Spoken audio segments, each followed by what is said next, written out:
आवश्यक सूचना। एक बार फिर कोरोना के मामले तेजी से बढ़ रहे हैं। कोरोना की ये रफ्तार डराने वाली है।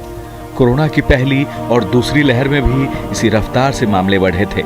ऐसे में हम सभी को बेहद सावधान रहने की जरूरत है।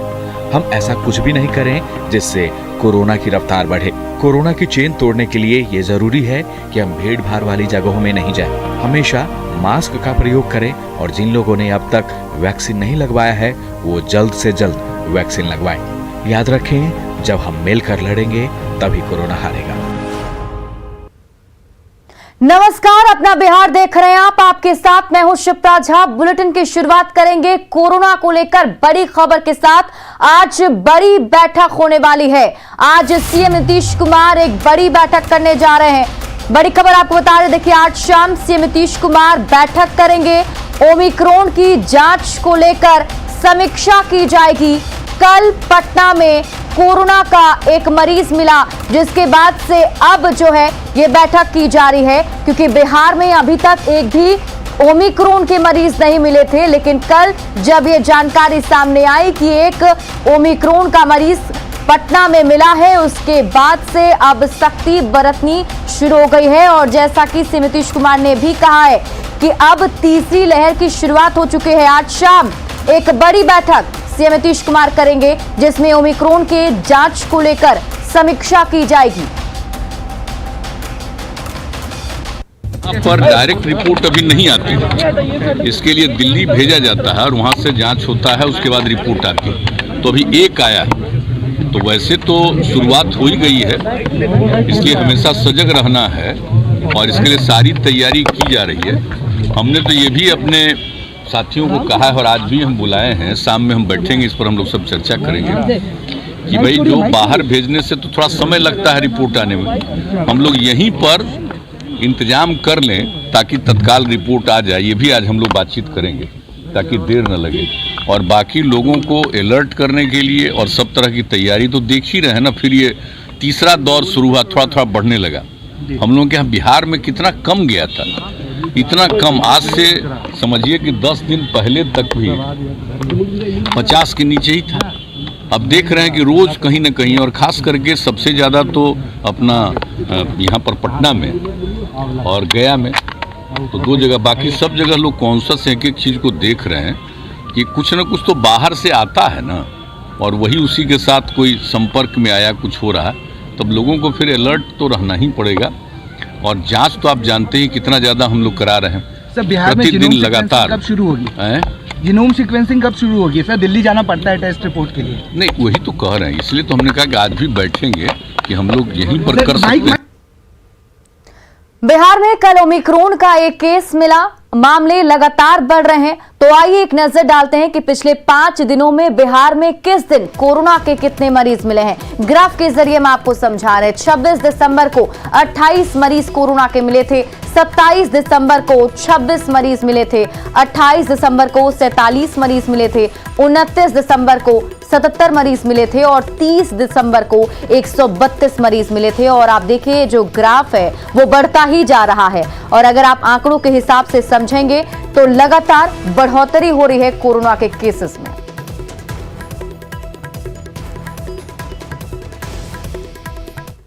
बिहार में ओमिक्रॉन की दस्तक पर स्वास्थ्य मंत्री मंगल पांडे ने कहा कि सरकार उससे निपटने के लिए पहले से तैयार है। उन्होंने कहा कि पटना में इसके लिए IGIMS में लैब बन चुका है, लेकिन जो रसायन चाहिए वो अभी नहीं है। जैसे ही वो रसायन उपलब्ध हो जाएगी, ओमिक्रॉन की जांच बिहार में भी शुरू हो जाएगी। बिहार के स्वास्थ्य मंत्री मंगल पांडे से। सर, बिहार में भी कोरोना की दस्तक पहले से थी, लेकिन ओमिक्रॉन ने दस्तक दी है। ओमिक्रॉन का पहला मरीज बिहार में भी पाया गया है। कितनी तैयार है बिहार सरकार इसके लिए? हमने पूरी तैयारी की हुई है और जो भी कोरोना के मरीज के इलाज के लिए आवश्यक सुविधाओं की ज़रूरत है, चाहे वह दवा हो, ऑक्सीजन हो, बेड्स हो, डॉक्टर हो, पैरामेडिक्स स्टाफ हो, इन सारी चीज़ों की तैयारी हम लोगों ने की। और मैं तो बराबर कह रहा था कि देश के इतने राज्यों में जब ओमिक्रॉन आ गया है तो बिहार में भी कभी भी आ सकता है, इससे इनकार नहीं। इधर कोरोना के मामले बढ़ रहे हैं, इसके बावजूद लापरवाही जारी है। जमुई रेलवे स्टेशन पर बैनर पोस्टर तो लगे हैं, लेकिन बाहर से आने वाले यात्री बगैर जांच के जा रहे हैं। स्टेशन पर कैसी लापरवाही बरती जा रही है, बता रहे हैं हमारे सहयोगी केसी कुंदन। सरकार ने निर्देश दिया है कि कोविड के बढ़ते मामले को देखते हुए और तीसरे लहर की आशंका को लेकर स्टेशन पर वैसे रेल यात्री जो दिल्ली से लौट रहे हैं उनका कोविड टेस्ट कराई जाए। लेकिन अगर जमुई स्टेशन की बात करें तो देख सकते हैं कि जो कोरोना जांच को लेकर जमुई स्टेशन पर यहाँ पर बैनर पोस्टर तो लगे हैं, लेकिन यहाँ पर कोई कर्मी नहीं है। कहने का मतलब कि स्वास्थ्य विभाग कितना लापरवाह है और सरकार के नियमों का कितना पालन हो रहा है, जो आदेश है उसका कितना पालन हो रहा है, वो हकीकत सामने है कि यहाँ पर कोई कर्मी नहीं है। और जो यात्री हैं वो बाहर जा रहे हैं। जो ट्रेन जो खास करके अगर दिल्ली की बात करें तो दिल्ली से आने वाले जो पूर्वा एक्सप्रेस से जो यात्री हैं, देख सकते हैं कि वे लोग बगैर जांच के ही वे लोग अपने घर लौट रहे हैं। कहने का मतलब कि यहाँ पर कोरोना जांच को लेकर कोई कार्रवाई नहीं हो रही है। बैनर पोस्टर लगा हुआ है, लेकिन जांच के नाम पर कोई नहीं है। एक यात्री है, कहाँ से आ रहे हैं आप? अभी हम दिल्ली से आ रहे हैं। दिल्ली से आ रहे हैं। अच्छा, जांच हो रहा है यहाँ पर? नहीं, यहाँ पे नहीं हो रहा। क्या दिखाई दे रहा है? सिर्फ पोस्टर है और कुछ नहीं है? सिर्फ पोस्टर है कोविड का। लेकिन तो सरकार ने निर्देश दिया है। सरकार ने निर्देश दिया, लेकिन कर्मी तो नहीं है यहाँ पे। तो ऐसे में क्या लगेगा आपको? अच्छा, क्या कहना चाहेंगे आप? बिल्कुल लचर व्यवस्था है स्वास्थ्य विभाग का।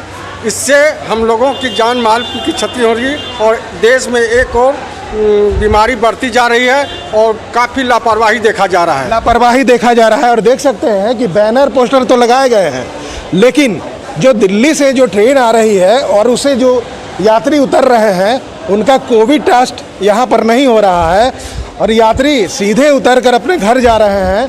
बैनर पोस्टर तो लगे हैं, लेकिन यहाँ पर कर्मी नहीं है। अब कहने का मतलब है कि जब इस तरह की लापरवाही होगी तो कैसे रोकथाम होगा, जबकि कोविड के मामले बढ़ रहे हैं। ऐसे में यह लापरवाही काफ़ी नुकसानदायक हो सकता है और लोगों की परेशानी बढ़ा सकता है। केसी कुंदन, न्यूज़ 18 जमुई।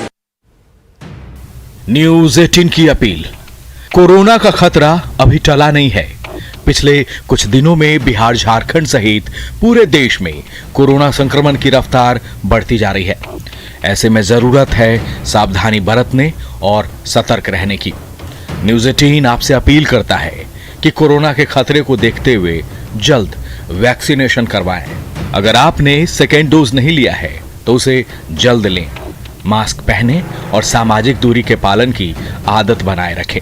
साथ ही भीड़ भाड़ वाले स्थानों में जाने से फिलहाल परहेज करें। हाथ धोना, सैनिटाइजेशन, मास्क पहनना, सोशल डिस्टेंसिंग का पालन करने के साथ ही सतर्क रहें। और अगर सर्दी, खांसी या बुखार के लक्षण दिखें तो तुरंत डॉक्टरी परामर्श लें। अपने समाज सुधार अभियान को लेकर सीएम नीतीश कुमार ने कहा कि समाज सुधार अभियान का व्यापक असर हो रहा है और उनका ये अभी किसी की टीका टिप्पणी से रुकने वाला नहीं है।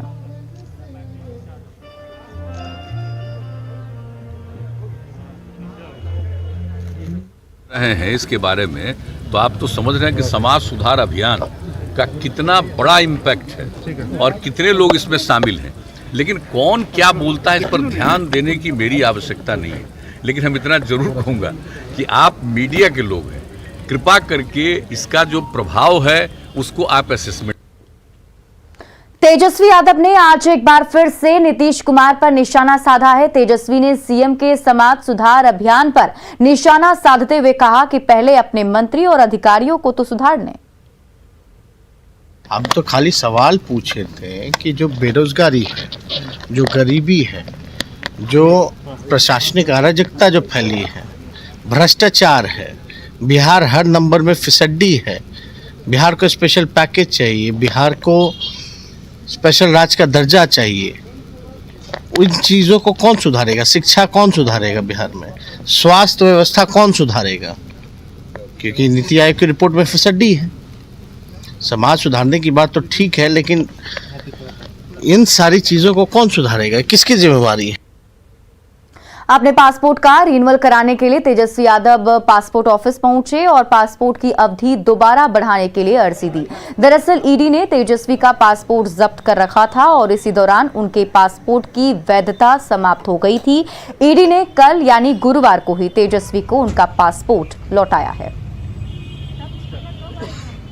पटना सिटी एसडीओ ऑफिस के पास आज अपराधियों ने अंधाधुन हवाई फायरिंग की। अनुमंडल कार्यालय में फतुहा प्रखंड के प्रमुख और उप प्रमुख पद के लिए चुनाव हो रहा था। उसी चुनाव में भाग लेने जा रहे पंचायत समिति के एक सदस्य को वोट देने से रोकने की कोशिश की गई। उसे जबरन कार से उतारने का प्रयास किया गया। पंचायत समिति के सदस्य ने इसका विरोध किया, जिसके बाद असामाजिक तत्वों ने उस पर हवाई फायरिंग कर दी, जिससे आसपास के इलाकों में अफरा तफरी मच गई। इस दौरान असामाजिक तत्वों ने फतुहा प्रखंड प्रमुख पद की उम्मीदवार श्रुति सिंह की गाड़ी में तोड़फोड़ की। हालांकि इस हवाई फायरिंग में कोई भी घायल नहीं हुआ। फायरिंग के बाद अपराधी मौके से फरार हो गए। लेकर आ रहे थे, उसी में वोट अपने पक्ष में कुछ लोगों को देने के लिए एक जगह रोक के थोड़ा बहलाबसी हुई है और एक गाड़ी था उसका शीशा फूट गया है। आरोप लगाया जा रहा है कि गोली चली है, लेकिन वहाँ पे घटनास्थल पर कोई खोखा अभी नहीं मिला है। 4 गोली की बात सामने आई, कई लोगों से कोई खोखा अभी घटनास्थल पर नहीं मिला। गाड़ी को क्षतिग्रस्त भी किया गया है। गाड़ी का पीछे का शीशा फोड़ दिया गया है।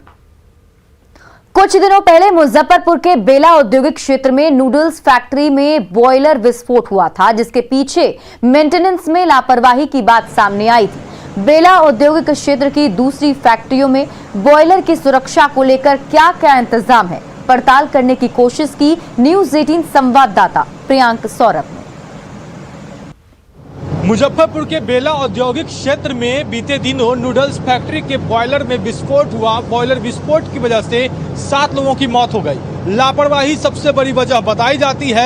ऐसे में न्यूज़ 18 अब पहुंच चुका है बेला औद्योगिक क्षेत्र के अन्य फैक्ट्रियों में, जहां पर आप देखेंगे कि बॉयलर से काम होता है। यहां पर फैक्ट्रियों में बॉयलर का इस्तेमाल किया जाता है, लेकिन यहां सुरक्षा को लेकर क्या कुछ इंतजाम किए गए हैं। हमारे साथ बात करने के लिए यहाँ के बॉयलर ऑपरेटर हैं। बॉयलर को लेकर क्या कुछ व्यवस्थाएं हैं, सुरक्षा को लेकर क्या? सुरक्षा के लिए हमारा सेफ्टी है, सब सेफ्टी बराबर चेकअप होता है।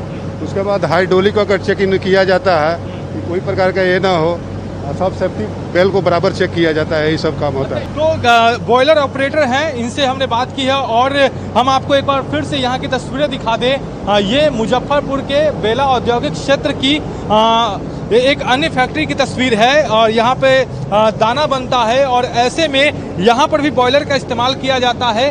क्या कुछ सुरक्षा को लेकर जो पैमाना है, क्या कुछ चीज़ों का ध्यान रखना चाहिए, इन सब चीज़ों को लेकर हम लेबर जो यहाँ पे काम मजदूर करते हैं उनसे भी बात करेंगे।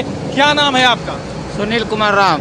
अच्छा, ये बॉयलर विस्फोट जो हुआ उसके बाद क्या लगता है यहाँ पर सुरक्षा का ध्यान रखा जाता है? जी, पूरा सुरक्षा रखा जाता है और हमेशा चेकिंग फेकिंग होते रहता है, मशीन सब। क्या कुछ है सुरक्षा को लेकर, क्या कुछ ध्यान रखा जाता है, कैसे रखा जाता है?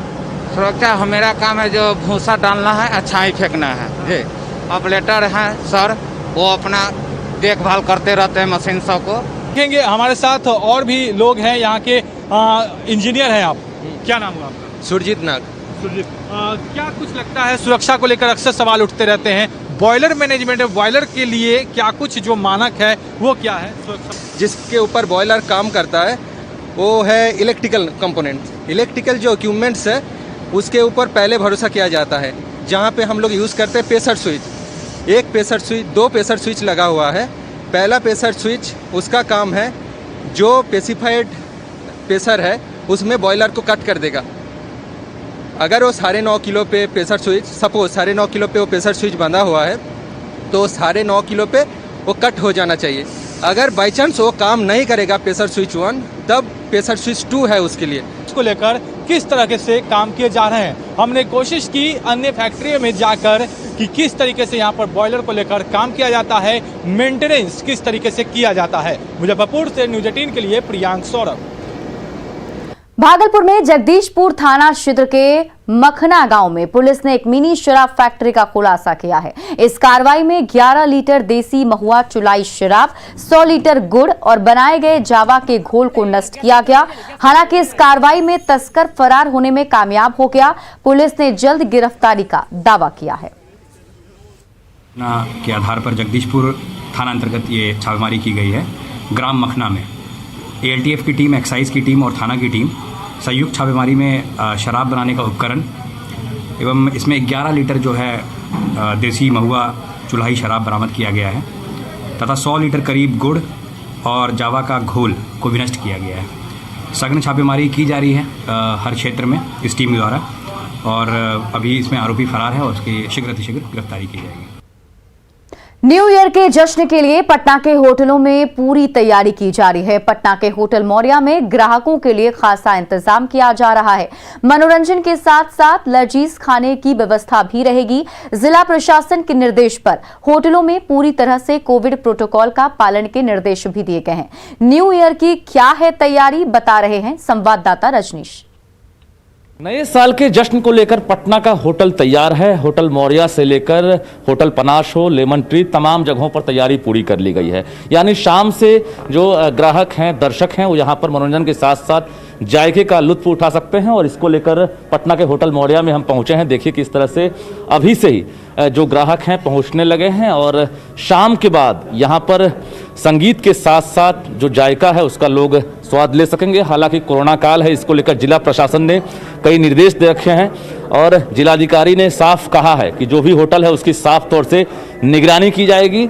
मजिस्ट्रेट के अलावा जो पुलिस बल है उनको होटल की निगरानी का जिम्मा दिया गया है। तो इस वक्त पटना के होटल मौर्या में आप देखिए कि टेबल सज गए हैं। जो किचन है वहाँ पर कुक जो है लगातार जो है स्वादिष्ट भोजन तैयार करने में जुटे हुए हैं और शाम से यहाँ पर कलाकारों की मौजूदगी होगी। इसके साथ साथ जो बाकी होटल हैं वहाँ पर भी बॉलीवुड आर्टिस्ट के साथ बाकी जो डांस का कार्यक्रम है, डीजे फ्लोर है, उसको तैयार कराया गया है। तो यहाँ पर मैनेजर फूड है, उनसे जरा बात कर लेते हैं होटल मौर्या में किस तरह से तैयारी की गई है और क्या सब इंतजाम किए गए हैं। जी, कोविड को ध्यान में रखते हुए जो भी निर्देश हमें दिया गया उसी के अनुसार हम तैयारी कर रखे हैं। सोशल डिस्टेंसिंग, टेबल्स की दूरियां, ये सब हम लोग मेंटेन कर रहे हैं और हम लोग मास्क खास तौर पे गेस्ट को ये इंश्योर कराएंगे कि उनका टेम्परेचर चेक हो और मास्क उनको दिया जाएगा अगर वो मास्क पहन के नहीं आते हैं। जी, हम जरा टेबल की दूरी पूछना चाहेंगे क्योंकि 2 गज दूरी जो है वो जरूरी है। तो क्या हर टेबल की दूरी एक दूसरे से 2 फीट की है, आप देख सकते हैं। मिनिमम 2 फीट रहेगी टेबल की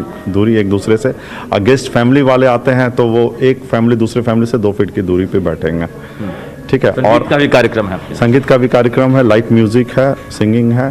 गेस्ट भी गाना चाहते हैं तो गा सकते हैं गाना। इस तरह के हम लोग रखें गेस्ट को ज़्यादा इंटरटेन करने का, जैसे कुछ गेम्स हम लोग हल्का फुल्का गेम्स हम लोग भी खिलाएंगे गेस्ट को। बिल्कुल। तो फूड एंड बेवरेज मैनेजर हमारे साथ थे और ये जानकारी दे रहे थे कि जो सिंगल हैं या फिर कपल्स हैं उनके लिए अलग अलग इंतजाम किए गए हैं और देखिए कि सभी जो टेबल हैं उसके बीच में डिस्टेंस दिए गए हैं क्योंकि कोरोना काल है और ऐसे में मास्क लगाना और सोशल डिस्टेंसिंग मेंटेन करना जरूरी है। तो जिला प्रशासन के निर्देश के बाद जो भी होटल्स हैं वहां पर 50% ही जो सीट्स हैं उसको बुक कराए गए हैं। हालांकि एडवांस बुकिंग भी की जा रही है, लेकिन शाम से जो भीड़ है वो साफ तौर से देखते हुए बनेगी क्योंकि पटना के होटलों ने पूरी तैयारी कर रखी है और नए साल का रात के 12 बजे तक जो है जश्न मनता हुआ दिखेगा। कैमरामैन मनीष जुनिया के साथ Rajnish Kumar, news 18 Patna. Valmiki tiger reserve प्रशासन ने नए साल के जश्न के लिए जंगल में जाने पर प्रतिबंध लगा दिया है। हालांकि ऑनलाइन टिकट लेकर वाल्मीकि नगर पहुंचने वाले सैलानियों को वन विभाग के सूत्रों के अनुसार घूमने की छूट दी गई है। नए साल पर वन विभाग में कर्मचारियों को सभी चेक पोस्टों पर सघन तलाशी अभियान चलाने और जंगल के रास्तों को सील करने का आदेश दिया गया है। वन विभाग के आदेश की अवहेलना करने पर कड़ी कार्रवाई का भी निर्देश है। वन विभाग की तरफ से लाउडस्पीकर के माध्यम से लोगों को जानकारी दी जा रही है। 2 जनवरी तक इको पार्क, झुलुआ और जंगल कोई भी गाड़ी जाना वो मना है फॉरेस्ट की तरफ से।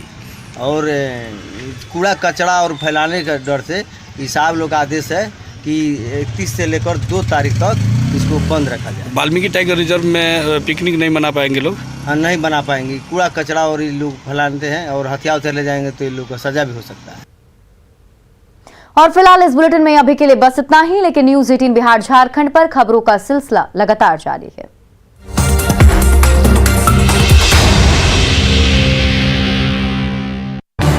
इस न्यूज हेडलाइंस के प्रायोजक